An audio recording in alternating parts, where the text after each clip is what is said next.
অপু যখন ওর সাথে প্রেম করেছে বা বিয়ে করেছে, ছেলে হয়েছে, ওরটার যুক্তি ছিল বুবলি কেন, হোয়াই বুবলি। শাকিব খানের সাথে অপু বিশ্বাস প্রেম করেছে, বিয়ে করেছে, সেখানে বুবলি কেন? হোয়াই বুবলি? কে বুবলি? হুট করে এসে গায়ে পড়ে শাকিব খানের ধন সম্পত্তি দেখে চিত্রনায়িকা বুবলি প্রেমে পড়ে গিয়েছে, একেবারে সন্তানের মা হয়ে গিয়েছে। এই সকল নানান বিতর্কমূলক কথা নিয়ে কথা বলছিল একজন মহিলা। আমি চিনি না এই মহিলাকে, নাম না জানা একজন মহিলা কোলাহল চ্যানেল থেকে তানভীর তারেক সাহেব প্রচার করেছে। তো এই বিষয়গুলো নিয়ে সোশ্যাল মিডিয়াতে যেভাবে শাকিব খান, অপু বিশ্বাস এবং বুবলির গসিপটা মেতে উঠেছে, সেই গসিপের মধ্য থেকে আমার কেন জানি মনে হচ্ছে কোলাহল চ্যানেল থেকে তানভীর তারেক সাহেব বারবার এরকম পুরনো ইন্টারভিউ শো করাচ্ছে, প্রচার করাচ্ছে। আমি বুঝতে পারছি এগুলো অপু বিশ্বাসকে সাপোর্ট দিয়ে করা হচ্ছে, কিংবা উপবিশ্বাসের কেউ কিংবা উপবিশ্বাস নিজে এগুলো করাচ্ছে, প্রচার করাচ্ছে। তা না হলে হঠাৎ করেই কেন বা পুরনো ইন্টারভিউ এত এত প্রচার করা লাগবে? এবার যদি প্রশ্নে চলে আসেন, কথায় যদি চলেই আসেন, তিনি যেটা বলছিল, আর শাকিব খান সুপারস্টার, শাকিব খান কেন এবার দুইটা তিনটা বিয়ে করবে, তার কাছে যেই আসবে তাকেই মেনে নেবে, এরকম করবে। আপনি কতটা বয়সের হবেন আমি জানি না, অনেক বয়সের। তো আপনার কি এটা জানা উচিত ছিল না যে বাংলাদেশে একমাত্র কি মেগাস্টার শাকিব খানের দ্বিতীয় বিবাহ বন্ধনে আবদ্ধ হয়েছে? বাংলাদেশের একজন কালজয়ী অভিনেতা আলমগীর সাহেবকে যদি আপনি দেখেন, চেনেন, জানেন, তিনি কি দ্বিতীয় বিবাহ বন্ধনে আবদ্ধ হয়নি? আলমগীর সাহেবকেও ছেড়ে দিলাম, বাংলাদেশের অনেক লিজেন্ড অভিনেতা, অভিনয় শিল্পী, অভিনেতা, অভিনেত্রী, তারা কি দ্বিতীয় বিবাহ বন্ধনে আবদ্ধ হয়নি? একমাত্র মেগাস্টার শাকিব খানকে খুঁজে পেলেন। আপনাদের সেই সময়টাতে যখন এরকম দ্বিতীয় বিবাহ বন্ধন হচ্ছিল, তখন এতটা মিডিয়া ছিল না, ফেসবুক ছিল না, ইউটিউব ছিল না, পত্রপত্রিকা এরকম ছিল না। সেই সময়টাতে আপনাদের ওইগুলা প্রচার হতো না। আর মেগাস্টার শাকিব খান দীর্ঘ তার লাইফে যতগুলো সিনেমা করেছে, সেই জায়গা থেকে এক নামে শাকিব খানকে মেগাস্টার হিসেবে, সুপারস্টার হিসেবে বাংলাদেশের জনগণ চেনে।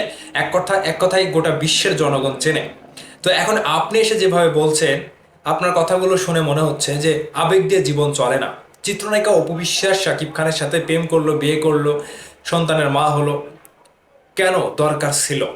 এখন যদি আমি বলি যে আপনি শাকিব খানের সাথে সিনেমা করলেন, সিনেমা করার সাথে সাথে শাকিব খানের প্রেমে পড়ে গেলেন, ঠিক একই ঘটনা বুবলিরও ঘটেছে। এখন একই ঘটনার কারণে আপনি বুবলিকে বলছেন বুবলি হোয়াই, কেন বুবলি, কি কারণে?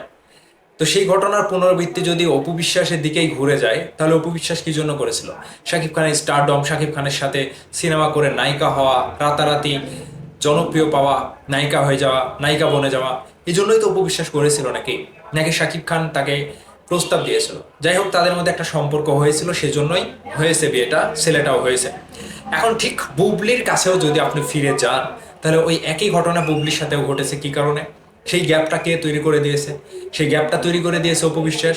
শাকিব খানের সাথে জীবনে চলার পরে, বিবাহ বন্ধনে আবদ্ধ হওয়ার পরে অপু বিশ্বাস যখন ক্যামেরার সামনে এসে প্রকাশ্যে শাকিব খানকে ছোট করে কথা বলেছিল, তখন শাকিব খান কি মেনে নেবে? নাকি আপনার ছেলে হলে, আপনার ছেলের বউ যদি এরকমটা করতো, আপনি মেনে নিতেন?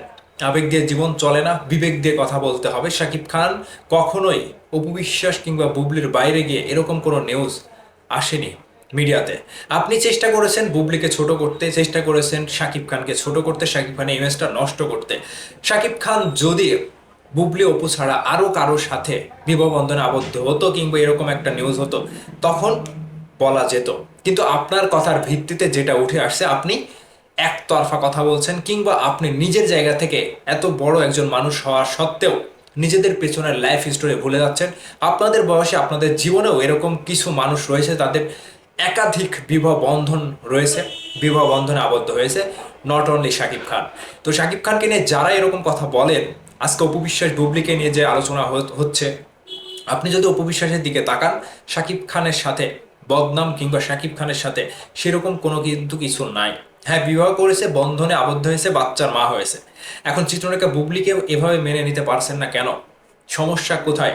সমস্যা হচ্ছে এই জায়গাতে, চিত্রনায়িকা বুবলি শাকিব খানের সাথে ধৈর্য, শৌর্য সব কিছু সহ্য করে এখনো সংসার টিকানোর একটা চেষ্টায় আছে, এবং তিনি সাকসেস হয়েছে, যার সাকসেসফুলের অর্জন মেয়ে শার্লিন খান। এখানে আপনি, আপনার মতো জনগণ, দেশের জনগণ যেটা দেখছে, সেটার বাইরে গিয়ে আপনি যেভাবে মন্তব্য করছেন, এই মন্তব্যকে পজিটিভ হিসেবে নেবে না জনগণ। কারণ শাকিব খান তার জীবনের লাইফ হিস্টোরিতে কখনো যে মানুষটা তাকে ক্ষতিগ্রস্ত করেছে কিংবা তার বদনাম করেছে, সে মানুষটিকে খুব একটা কাছে নেয় না। আর ছেলেদের তাগিদে অপু বিশ্বাস কিংবা বুবলি শাকিব খানের সাথে এখনো জয়েন রয়েছে। হ্যাঁ, আমি বলছি অপু বিশ্বাসও জয়েন রয়েছে ছেলেদের কারণে, সন্তানের কারণে।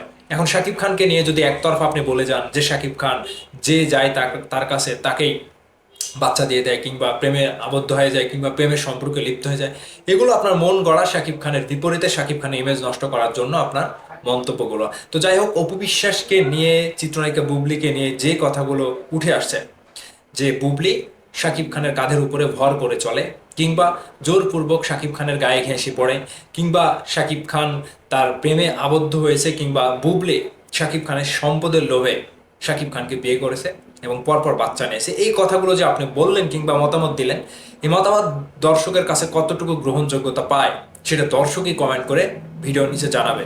দর্শক, আপনাদের মতামত জানাবেন। এই আলোচনার পক্ষে কিংবা বিপক্ষে অপু বিশ্বাস কিংবা বুবলিকে নিয়ে যা কিছু বলল এই ভদ্র মহিলাটি, তার জবাবটা আপনারাই নিজেরাই দেবেন।